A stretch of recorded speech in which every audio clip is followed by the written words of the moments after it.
What up? What up, my guys? Welcome to another show, man. NBA tip-off talk with my guys, Sharks and Sports and Josh, aka Punt School, man. Y'all make sure to go follow him on Twitter at Punt_school, Sharks and Sports as well on Twitter as well, man. What's up with you, Shark? Everything cool with you, my brother? Absolutely taking a breath, taking in a little bit of a losing streak. First time all season since October. I know people have been a little bit perturbed by this, and I will say one thing. We will get this right. We will get it right now. Josh also in the building wearing a Lamar Jackson jersey. Slight forecasting to another sport, but we were here. We were centered Tuesday, April 19, 2022. Josh, what's going on over there on the other side of the world? Things are good on this side of the world. Things are about to get really busy this side of the world too. We've got a lot of playoffs to talk through today, a lot of great angles, a lot of great looks as well. So let's jump straight into it, shall we? Yeah, let's get to it, man. It's all business here. Let's try to get to some cash today. Let's go over here to the streets of Miami here, man. We got the Heat here. They're up 1-0 on the series, right? They pretty much stifled the Hawks. Their trifecta Smack City spot, unfortunately. I was surprised. Well, they were the team that came off a week of rest of not playing, and it didn't seem to matter. So you don't usually see that, but it did happen. They really did it with their defense, though. The Hawks didn't have anything, man. Trae Young and Bogdanovich combined 1 of 20 from the field. That's not going to happen again, I must say, but the Heat showed that they were the best team in the East over there, Shark. What do you think happens here in the game two spot? Yeah, I mean, this is the kind of the issue that I've been dealing with here in these series is it just so obvious? And I think you go back to last night, a good example of this, Toronto, game 2 in Philly, off a blowout, gets obliterated again.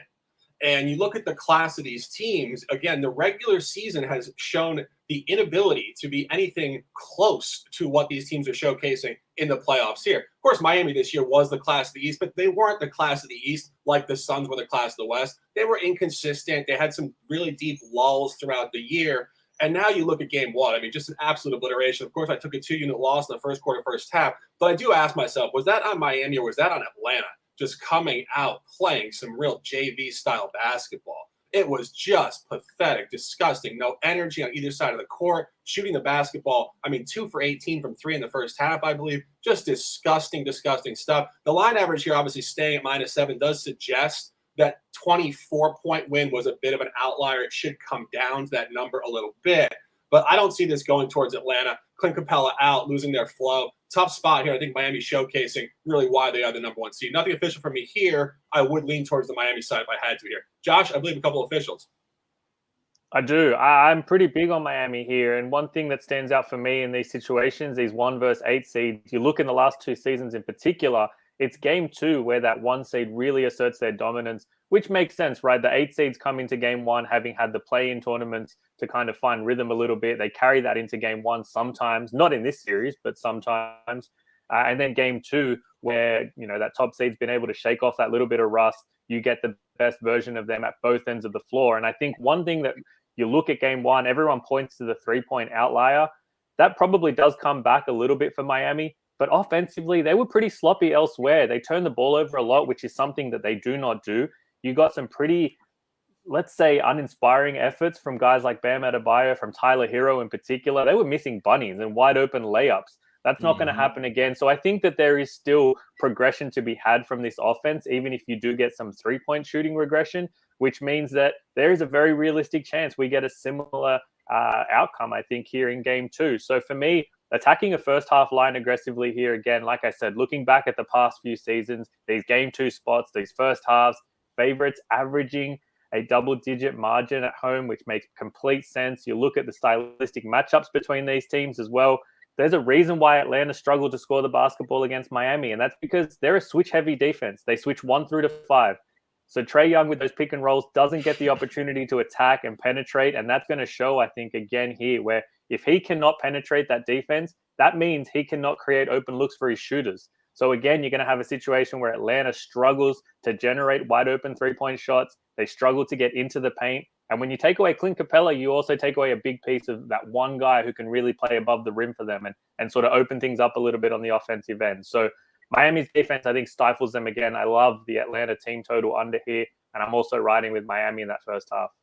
Yeah, that's a good point here. It's a tough game for me, man. This isn't one of my best games, but I definitely like the looks. I love the way Josh breaks it down here. You make good points, my guy. You damn near talk me into it.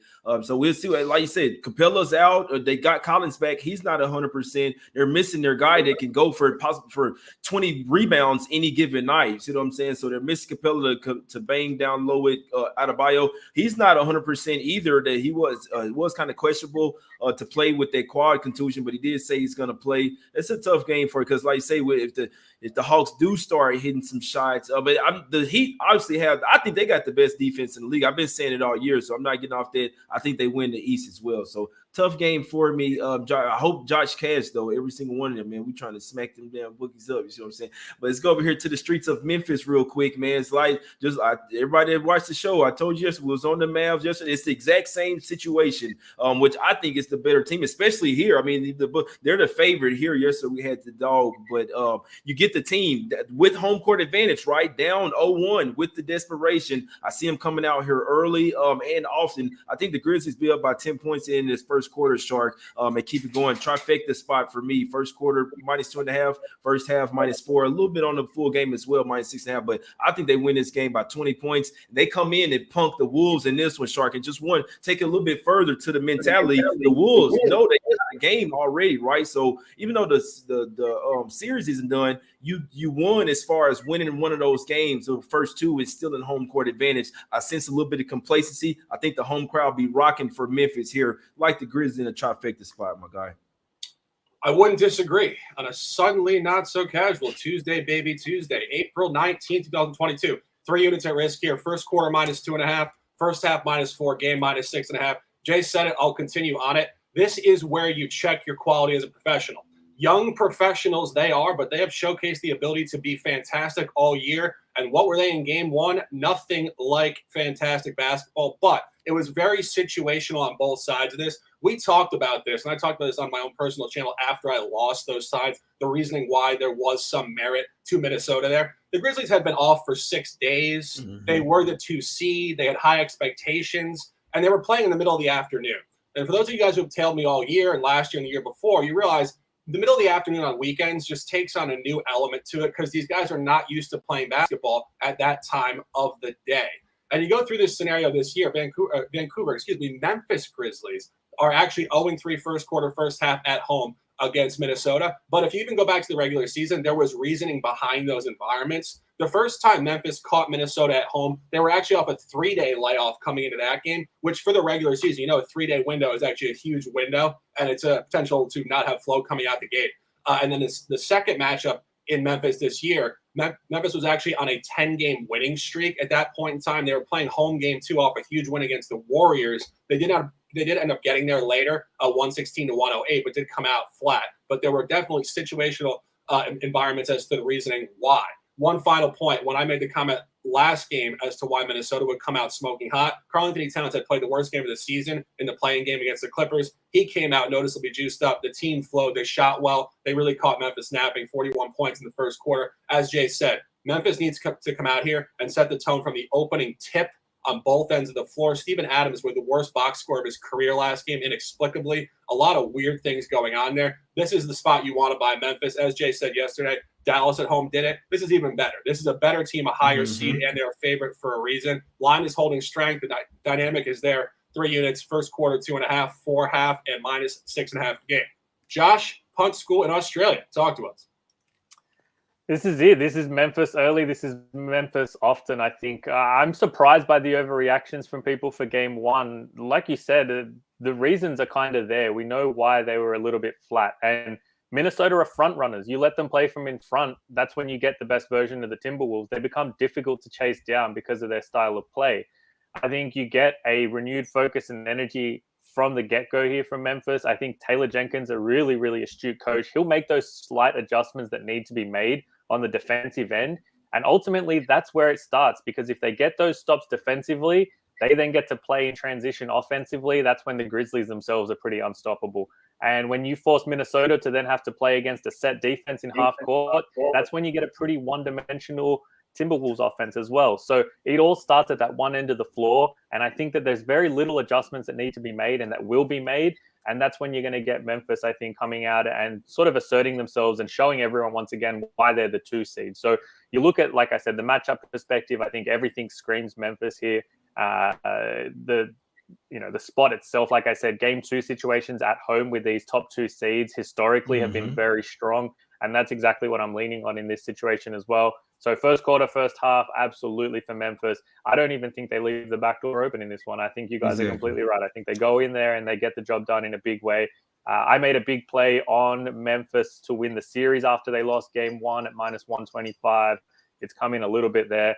This team for me is still by far and away the better team. And in all honesty, I think that there's more chance that they win in 5 than there is that they lose the series outright. So that they assert themselves tonight, and I think that they go a long way to fixing the small mistakes that they made. And they were only minor mistakes as well in order for them to get back on track. Yeah, I definitely see him getting back on track, Josh, and Shark.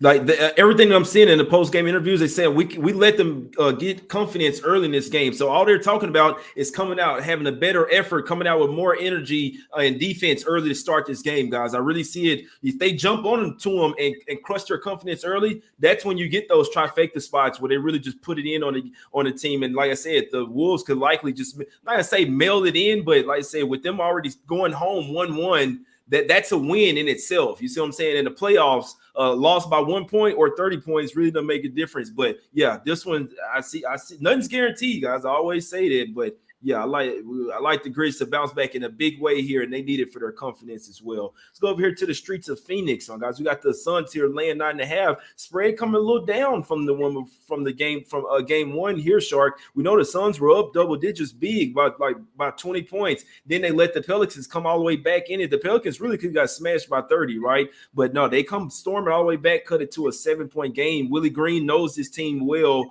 This is a tough game for me, though, because they're catching enough amount of points to where there's still room for it to cover without winning the game. Obviously, full game. They just showed that they don't give up, Shark. So it's a tough one for me, but we know the Suns, far better team, number 1 seed, likely going to win the championship this year. What you looking at in this one, Shark?